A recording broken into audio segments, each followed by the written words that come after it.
E aí pessoal, tudo bem com vocês? Nesta aula nós iremos trabalhar com o salário maternidade. Toda vez que nós formos trabalhar com um benefício previdenciário, nós temos que pensar em duas coisas extremamente importantes. Não vou dizer coisa, vou dizer parâmetro. Dois parâmetros extremamente importantes. A saber, fato gerador e carência.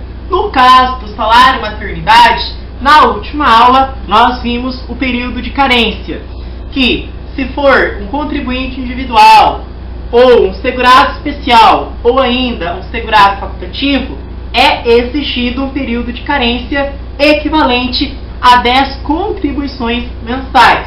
Entretanto, se nós estivermos nos referindo a um segurado empregado, segurado empregado doméstico ou ainda a um trabalhador avulso, não será exigido esse período de carência no que tange ao salário maternidade. E nós vimos ainda, por fim, que, segundo o artigo 103 do Regulamento da Previdência Social, a segurada aposentada que, ao retornar ao trabalho, se precisar do salário maternidade, ela terá esse direito. É uma contradição em relação à Lei 8.213. Mas, se o regulamento da Previdência Social diz, então você tem que acreditar e marcar se aparecer na prova, tá? Regulamento da Previdência Social, que é o famoso Decreto 3048 de 1999. Tudo bem? Então tá. Nesta aula, nós vamos continuar o salário maternidade. O primeiro parâmetro foi, portanto, estabelecido. A carência nós já sabemos. Agora nos resta saber a questão do fato gerador. Na verdade, no caso do salário maternidade, nós temos fatos geradores, porque nós não temos apenas um único fato. E quais são esses fatos? O primeiro deles, nós temos a questão do parto. Depois nós temos a questão do aborto não criminoso. E aí nós temos ainda a questão da adoção ou da guarda judicial para fins de adoção. São os fatos geradores. Tudo bem?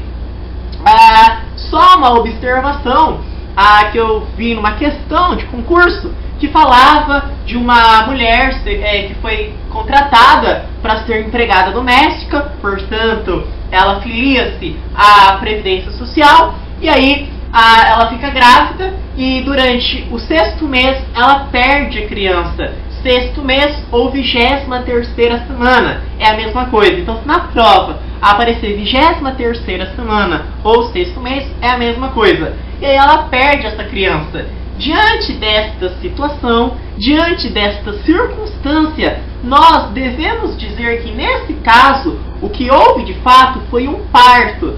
Uai, mas não foi aborto? Não, não foi aborto. Por quê? Porque segundo os geneticistas, segundo a ciência, a partir da 23ª semana, ou como queira, a partir do 6º mês, a criança se desenvolve fora do útero. Portanto, já não é uma questão aí de aborto. Então o que vai acontecer de fato é um parto com natimorto, ou seja, um parto com criança morta. Tudo bem? Então tomem cuidado com essas pegadinhas aí. Tudo bem? Casca de banana. Então, parto, aborto não criminoso e a adoção ou guarda judicial para fins de adoção. São os fatos geradores que nós temos que saber. Então, nós já sabemos os fatos geradores, que nós acabamos de ver agora, e a carência, que nós vimos na última aula. Tudo bem? Agora, nós vamos trazer situações hipotéticas, que é o que pode cair na prova do concurso. Quando nós falamos em situações hipotéticas, o examinador sempre vai trazer lá, né? João, Maria, tá? Então vai falar assim, João é segurado da Previdência Social, trabalha numa empresa, então ele é um segurado empregado, tem um salário de 20 mil reais, é casado com Maria. Maria também é segurada da Previdência Social, só que ela ganha um salário mínimo. Entretanto, os dois são segurados, portanto, os dois são filiados à Previdência Social. Nesse caso, se Maria vir a engravidar, né? E aí quando a criança nascer, a Maria vai ter direito ao salário maternidade? Ou refazendo a pergunta, será que um dos cônjuges terá direito ao recebimento do salário maternidade? Porque quando os dois são filiados à Previdência Social, fica a critério do casal decidir com quem vai ficar o salário maternidade. O que não pode é os dois ficarem com o salário maternidade. Apenas um dos dois tem direito ao salário maternidade. Aí você pergunta, uai, mas até o homem pode ter direito ao salário maternidade? Ter direito ao recebimento do salário maternidade? Sim, inclusive nós sabemos que essa extensão do direito desse benefício previdenciário aos homens foi acompanhado de um não custeio, ou seja, não houve uma fonte de custeio total para a extensão desse benefício, que até então era restrita às mulheres, que nós estudamos lá no princípio da pré-existência do custeio em relação aos benefícios e serviços. Nós sabemos que uma garantia, não sei o termo a ser utilizado, não pode ser concedida se não houver uma fonte de custeio total. Nós vimos lá no parágrafo 5º do artigo 195 que não pode, nenhuma, eu não sei exatamente as palavras, que eu não decoro em legislação, mas que nenhum benefício, não é benefício, eu não sei a palavra certa, mas não pode haver não pode ser criado, majorado, estendido, sem nenhuma fonte de custeio total. Então precisa ter uma fonte de custeio total. No caso do salário maternidade, foi um benefício previdenciário que foi estendido aos homens, porém não foi acompanhado de uma fonte de custeio total, segundo o parágrafo 5º do artigo 195, tá? Então, o que eu estou querendo dizer voltando à situação do João e da Maria. Eu falei disso para explicar que o homem também pode ter direito ao recebimento do salário maternidade.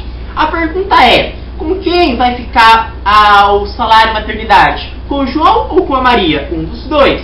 Aí você pensa, é melhor o salário maternidade ficar com o João, porque ele recebe mais, ele tem um salário de 20 mil reais, a Maria recebe um salário mínimo. Na verdade não. Na verdade, a Maria pode receber sim o salário maternidade em cima do seu salário mínimo, e o João, ele pode continuar trabalhando na empresa. O fato de um dos dois estarem recebendo salário maternidade, no caso da Maria estar recebendo salário maternidade, não impede que o João possa trabalhar. Ele pode continuar trabalhando, continuar ganhando o seu salário de 20 mil reais, e que tudo fica normal, não há problema nenhum, certo? Então essa primeira situação que nós estamos falando é do João, que é casado com a Maria. Então essa aqui, é a nossa primeira situação.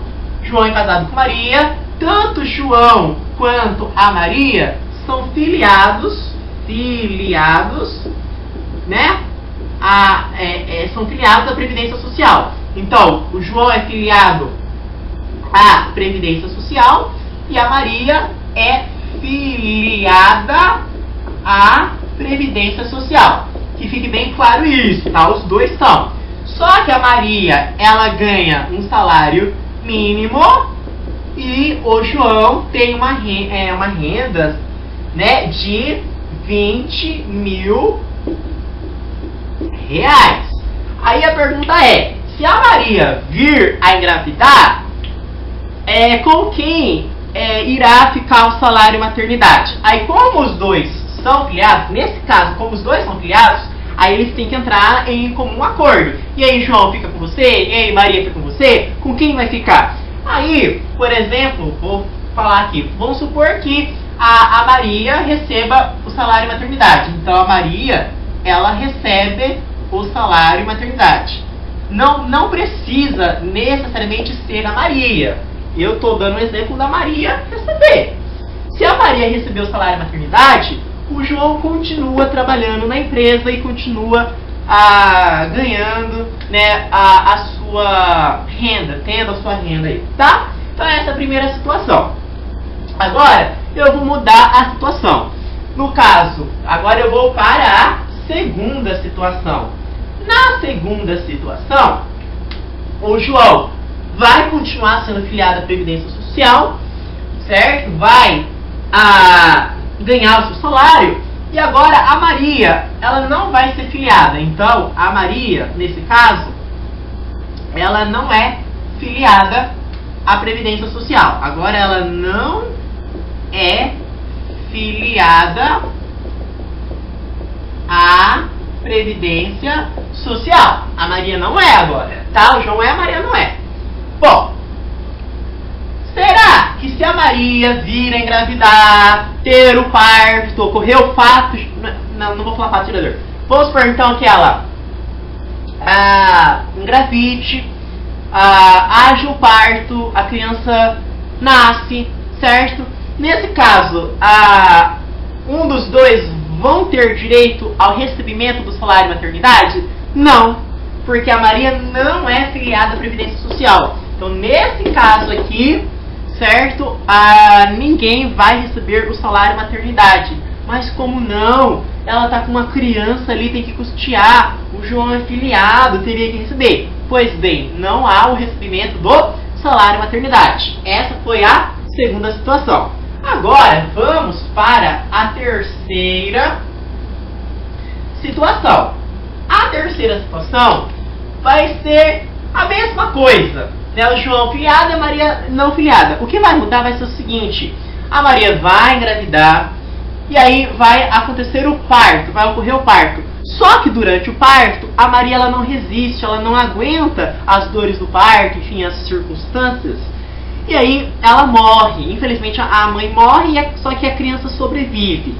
Nesse caso da criança sobreviver e da mãe morrer, vai ter o recebimento, vai ocorrer o recebimento do salário maternidade? Não. Uai, mas tem uma criança aí, não tem mais mãe, só tem o pai, tem que ter, né, o salário maternidade.